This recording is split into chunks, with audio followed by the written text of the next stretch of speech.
14 জানুয়ারি 2026 সেই দিনটাই কিন্তু ছিল একাদশী।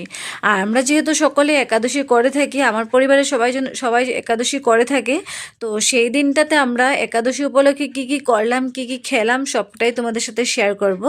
তো তোমরা কারা কারা একাদশী করে থাকো তোমরা প্লিজ কমেন্ট করে জানিও। আর প্রথমেই ঘুম থেকে উঠে স্নান করে, প্রথমে কিন্তু স্নানটা করতেই হবে সকাল সকাল ঘুম থেকে উঠে। তো স্নান করে প্রথমে আমরা যেটা খেলাম সেটা হলো দুধ। দুধে এভাবে ড্রাই ফ্রুটস মিক্স করে তারপর কিন্তু দুধটা কিন্তু আমরা খেলাম।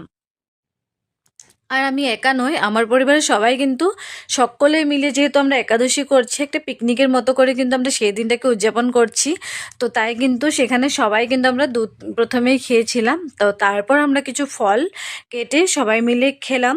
তো তারপর আর কি কি রয়েছে সবটাই তোমাদের সাথে শেয়ার করবে এক এক করে।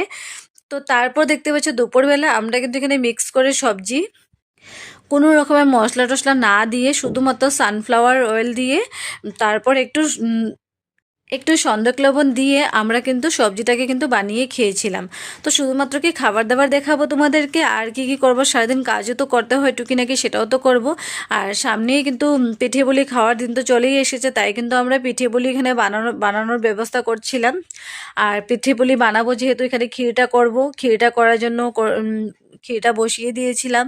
আর এদিকে দেখতেই পাচ্ছ পিঠে পুলি যেহেতু বানাবো তার যোগাযন্ত্রও চলছে, বানানোও হচ্ছে। সেই দিন আমরা কিছু খেতে পারবো না, পিঠে পুলি কিছুই আমরা খেতে পারবো না, কিন্তু বানাতে তো পারবো, বানাতে কিসের আপত্তি, তাই কিন্তু আমরা বানাতে ছিলাম।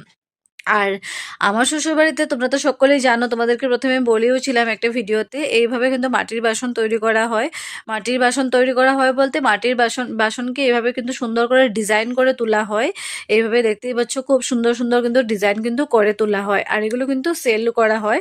তো অনেক রকমের রয়েছে এখানে, আরও বিভিন্ন ধরনের রয়েছে, সবটাই তোমাদের সাথে শেয়ার করব অন্যান্য ভিডিওতে, সবটাই তোমাদের সাথে শেয়ার করব।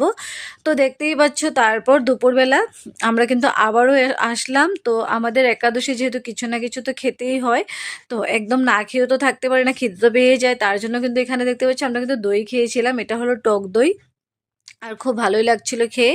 তো প্রথমে কিন্তু আমরা সবাই মিলে কিন্তু দইও খেলাম, তোমাদের সাথে আমি একটু শেয়ারও করলাম। আর যেহেতু টক দই ছিল তাই কিন্তু গুড় দিয়ে কিন্তু দইটা কিন্তু আমি খেয়েছিলাম। আর তারপর যেটা করব সন্ধেবেলা, সন্ধে বলতে প্রায় 8টা নাগাদ, আমাদের তো একটু খিদে পেয়ে যায়, হালকা ফুলকো কিছু তো খেতেই হয়। এবার বানাবো আমি সাবু দিয়ে পকোড়া। তো এইভাবে দেখতে পাচ্ছ আলু কিন্তু সেদ্ধ বসিয়ে দিয়েছি, আলু সেদ্ধ করে সাবু এভাবে সুন্দর করে লালচি লালচি করে ভেজে সাবুটাকে কিন্তু ভালো করে গ্রাইন্ড করে নেব, পাউডারের মতো করে নেব। আর দেখতে পাচ্ছ ধনেপাতা কিন্তু চাটনি বানাবো আমরা। আর